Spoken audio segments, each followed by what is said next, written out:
नमस्कार दोस्तों। रिसेंटली हम लोगों को एक तरफ देखने को मिल रहा है कि रशिया और यूक्रेन के बीच में वॉर चल रहा है, जिस दौरान में रशिया द्वारा बार बार ये धमकियां दी जा रही है कि अगर जरूरत पड़ेगी तो हम लोग न्यूक्लियर वेपन का प्रयोग भी कर लेंगे। वहीं दूसरी तरफ रशिया द्वारा अपनी कैपेबिलिटीज को बढ़ाया जा रहा है। रिसेंटली रशिया द्वारा RS-28 सरमत करके एक इंटर कॉन्टिनेंटल बैलिस्टिक मिसाइल को टेस्ट किया गया।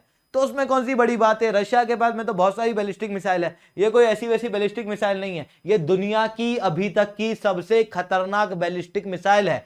ये मैं नहीं कह रहा, ये नाटो मान चुका है, क्योंकि इस मिसाइल को आप दुनिया के किसी भी कोने से लॉन्च करो, ये अपोजिट कोने के अंदर अटैक कर सकती है, डिस्ट्रक्शन मचा सकती है। मतलब अगर आप इसको नॉर्थ पोल से लॉन्च कर रहे हो तो ये साउथ पोल के अंदर डिस्ट्रक्शन मचा दे।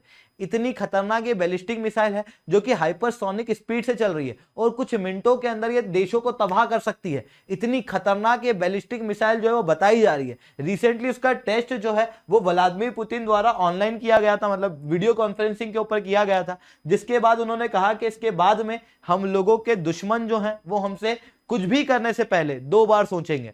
तो दोस्तों मैं इस वीडियो के अंदर आप लोगों के साथ में इसी मिसाइल सिस्टम के बारे में चर्चा करने वाला हूं, सतान 2 के बारे में चर्चा करूंगा। बट उसके पहले आप लोगों को अगर अनअकैडमी के ऊपर सब्सक्रिप्शन लेना है तो आप बिल्कुल से SRC10 कोड का यूज कर सकते हो, जिसके बाद में आपको अनअकैडमी के ऊपर डायरेक्ट 20% तक का डिस्काउंट मिलेगा। ऑफर अभी अवेलेबल है 30 अप्रैल तक, तो जाओ सब्सक्राइब करो। अगर आप लोग SRC10 कोड का यूज करते हो तो आप लोगों को मेरे द्वारा पर्सनली 1-on-1 मेंटरशिप मिलेगी। तो सबसे पहले तो बात करते हैं कि इंटरकॉन्टिनेंटल बैलिस्टिक मिसाइल का टेस्ट अभी हुआ तो ये इत्तेफाक था या फिर ये वॉर के कारण स्ट्रेटेजिक रूप से किया गया। तो एक्चुअल में देखा जाए तो ये इत्तेफाक ही था, क्योंकि हुआ कुछ ऐसा था कि इस बैलिस्टिक मिसाइल का टेस्ट होना था 2021 के शुरुआती महीनों के अंदर। बाद में कुछ कमियों के कारण, कुछ दिक्कतों के कारण इस टेस्ट को डिले कर दिया गया। हालांकि रीजन पब्लिकली नहीं बताया गया था। दिसंबर 2021 के अंदर भी फिर से डिले किया गया और फिर ये अप्रैल 2022 के अंदर फाइनली टेस्ट हुआ है। इस टेस्ट के अंदर अगर आप देखोगे तो इसे लॉन्च किया गया है प्लेजेटस्क से, जो कि यूरोप वाले पार्ट में है। रशिया का जो यूरोप वाला पार्ट है ना, वहां पर है। वहां से इसे लॉन्च किया गया, रशिया के एक कोने से लॉन्च किया गया और ये रशिया के दूसरे कोने के अंदर जो कामचाटका पेनिनसुला है वहां पर हिट कर गई। और रशिया की अगर आप विड्थ देखोगे तो आपको पता है कि कितनी ज्यादा है, लगभग 6000 किलोमीटर का डिस्टेंस इसने कवर किया और ये इसकी ओवरऑल रेंज का केवल 1/3 है। टोटल इसकी रेंज 18,000 किलोमीटर तक की मानी जा रही है। मतलब ये इसका 3 गुना रेंज के अंदर काम कर सकती है, अटैक कर सकती है।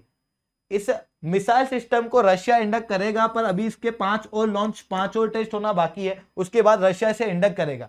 अब अगर मैं इसी इंटरकॉन्टिनेंटल बैलिस्टिक मिसाइल की बात करूं तो एक्चुअल में पूरे विश्व को यह पता था कि इंटरकॉन्टिनेंटल बैलिस्टिक मिसाइल जो है वो रशिया अपने पुरानी वाली चेंज करके कुछ नई इंडक्ट करेगा, जिसके फोटोज वगैरह 2016 के अंदर वायरल भी हो गए थे।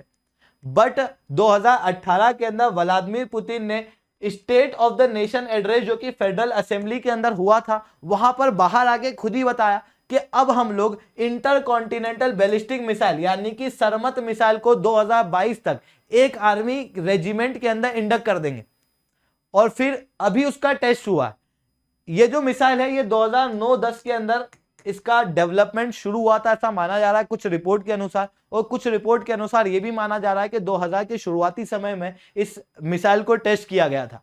इसके अंदर 10 से 15 वॉरहेड लग सकते हैं, जो कि multiple independently target re entry vehicle वाले हैं, जिसके अंदर हर एक की यील्ड लगभग 0.75 मेगाटन है। क्या होता है ये multiple independently target re entry vehicle? तो अगर आपने देखा होगा तो बैलिस्टिक मिसाइल को कई बार रडार वगैरह चेक कर लेता है और कई बार जो है वो एंटी बैलिस्टिक मिसाइल जो वेपन्स हैं, जो इक्विपमेंट्स हैं, वो बैलिस्टिक मिसाइल को नष्ट भी कर सकते हैं। उसी चीज को हटाने के लिए ये वाली टेक्नोलॉजी का आजकल यूज किया जाता है। ये जो टेक्नोलॉजी है इसके अंदर क्या किया जाता है, मल्टीपल वॉरहेड लगाए जाते हैं। एक वॉरहेड नहीं होता है, मल्टीपल वॉरहेड होते हैं जो अपने रूप से अलग अलग वॉरहेड के अंदर काम करते हैं। मतलब एक लॉन्च के अंदर आप 10 से 15 वॉरहेड एक साथ लॉन्च कर रहे हो। आप 10 से 15 अलग अलग जगह पर इसके अंदर अटैक कर सकते हो। इस मिसाइल की रेंज 11,000 से 18,000 किलोमीटर तक क्लेम की जा रही है। अब ये जो डिस्टेंस है ये छोटा मोटा डिस्टेंस नहीं है। एक बार देखना, अगर मैं नॉर्थ पोल से निकलता हूं और मैं साउथ पोल तक आता हूं धरती के, तो ये टोटल 20,000 किलोमीटर की दूरी है। जिसके अंदर से 18,000 किलोमीटर की इसकी रेंज है। मतलब नॉर्थ से साउथ के अंदर किसी भी देश पे अटैक किया जा सकता है, क्योंकि अंटार्कटिका और ऊपर आर्कटिक सर्कल में तो आप अटैक करोगे नहीं। तो इस कारण से ये बहुत ही खतरनाक मिसाइल सिस्टम माना जा रहा है। इवन इस मिसाइल सिस्टम के अंदर यह भी क्लेम किया जा रहा है कि ये जो सिस्टम है ये हाइपरसोनिक मिसाइल सिस्टम है। इवन जब टेस्ट किया गया तो शुरुआत में इसकी स्पीड जो थी वो काफी समय तक 5 मैक से ज्यादा मेंटेन रही।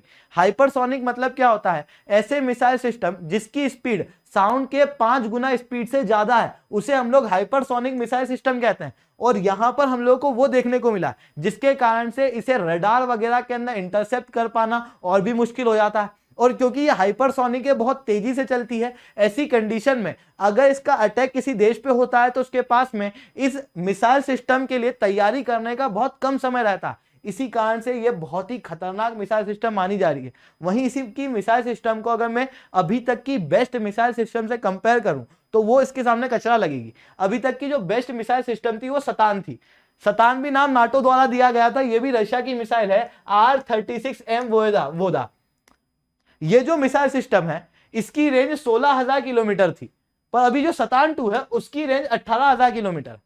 इस सतान 2 के अंदर नई टेक्नोलॉजी है जिसके अंदर upgraded electronic counter measure, guidance system, alternative warhead carrying capacity भी इंक्लूडेड है। स्पीड जो है इसकी ज्यादा है सतान 2 की। हाई थ्रो वेट जो है वो आपको सतान 2 के अंदर दिखेगा। तो सतान 2 जो है वो बेटर है। सतान 2 के अंदर 10 से 15 वॉरहेड लगाए जा सकते हैं, सतान के अंदर केवल 10 ही वॉरहेड लगाए जा सकते हैं, जबकि वजन और हाइट दोनों की ही सेम है। वहीं इस मिसाइल सिस्टम को हम लोग यूएस की बेस्ट मिसाइल सिस्टम से टेस्ट करें तो वो है UGM-133 ट्राइडेंट 2D5, जो कि यूनाइटेड स्टेट्स की है। यूनाइटेड स्टेट्स की ये जो मिसाइल है ये केवल सबमरीन से ही लॉन्च हो सकती है, जिसके अंदर केवल 8 ही वॉरहेड लग सकते हैं और इसकी रेंज केवल 2,000 से 12,000 किलोमीटर के बीच में है। और इसे लॉन्च केवल सबमरीन से यानी कि समुद्र के ऊपर से किया जा सकता है। मतलब जो अभी सतान 2 बनी है इसका तोड़ पूरे विश्व में कहीं नहीं है। बेस्ट मिसाइल सिस्टम जो है वो अभी देखने को मिल रहा है। इस मिसाइल सिस्टम के अंदर जो वॉरहेड है, जो न्यूक्लियर कैपेबिलिटीज है, वो बताई जा रही है कि इसकी यील्ड लगभग 50 मेगाटन ऑफ TNT तक की है। वहीं यूएस की जो बेस्ट विस्फोट करने वाली मिसाइल है वो है US मिनटमैन 3, और US मिनटमैन 3 की जो कैपेबिलिटी है वो केवल 1.425 मेगाटन है। मतलब बहुत ज्यादा, आपको 35 गुना आपको देखने को मिलेगी कि ये खतरनाक है यूएस की बेस्ट मिसाइल से। तो ये सतान 2 ऐसे ही नाटो ने इसको नाम नहीं दिया है और ये पूरे विश्व की अभी तक की सबसे खतरनाक मिसाइल सिस्टम बताया जा रहा है। वहीं इस मिसाइल सिस्टम का नाम किस पे रखा गया, मतलब ये जो सरमट नाम रखा गया है किस पे रखा गया? तो सरमट जो नाम रखा गया एक्चुअली में सरमेटियंस पे रखा गया है। अगर हम लोग सरमेटियंस देखें तो ये रशिया का इतिहास का भाग है। रशिया के इतिहास के अंदर सरमेटियंस करके लोग जो हैं वो रहा करते थे स्टेपिस के इलाकों में। स्टेपिस के इलाके मतलब सदर्न रशिया, यूक्रेन और कजाकिस्तान के इलाकों के अंदर मिडीवल पीरियड के अंदर ये जो सरमेटियंस थे ये घुड़सवारी के लिए जाने जाते थे और बहुत अच्छे वॉरफेयर के लिए जाने जाते थे। साथ में इनकी पॉलिटिकल और एडमिनिस्ट्रेटिव कैपेबिलिटीज बहुत ज्यादा थी। इस कारण से एक समय पर जो इनका साम्राज्य केवल डॉन से उराल पर्वत के बीच में था, यानी कि अगर आप यहां देखोगे तो उराल पर्वत से डॉन नदी के बीच में था, वो साम्राज्य पूरे स्टेपिस के अंदर फैल गया था। और ये इतना बड़ा साम्राज्य जो है वो इन सरमतियंस का एक समय पे हुआ करता था और इन्हीं सरमेटियंस के नाम पे ये सरमट मिसाइल सिस्टम जो है वो नाम दिया गया है। तो दोस्तों आज के लिए इतना ही रखते हैं। लेक्चर अच्छा लगा हो तो लाइक करो, लेक्चर बहुत अच्छा लगा हो तो SRC10 कमेंट करो। अगर आप लोगों को अनअकैडमी के ऊपर सब्सक्रिप्शन लेना है तो आप कोड यूज कर सकते हो SRC10, और आप लोगों को इस लेक्चर की PDF PPT चाहिए तो आप SRC10 टेलीग्राम ग्रुप के ऊपर जुड़ सकते हो। इसके अलावा इस चैनल को सब्सक्राइब करना बिल्कुल मत भूलना। और अगर आप अनअकैडमी के ऊपर अभी सब्सक्रिप्शन लेते हो तो आपको 20% तक का डिस्काउंट मिलेगा। साथ में आपको प्रीलिम्स प्रैक्टिस के लिए फ्री बुकलेट्स मिलेंगी, साथ में 20 किताबें बिल्कुल फ्री ऑफ कॉस्ट मिलेगी। मतलब कंप्लीट स्टडी मटेरियल बहुत ही कम कॉस्ट के अंदर मिलेगा। साथ में अभी UPSC कॉम्बैट भी होने वाला है, आप इसके अंदर भी ज्वाइन हो सकते हो। तो दोस्तों आज के लिए इतना ही। जय हिंद, जय भारत।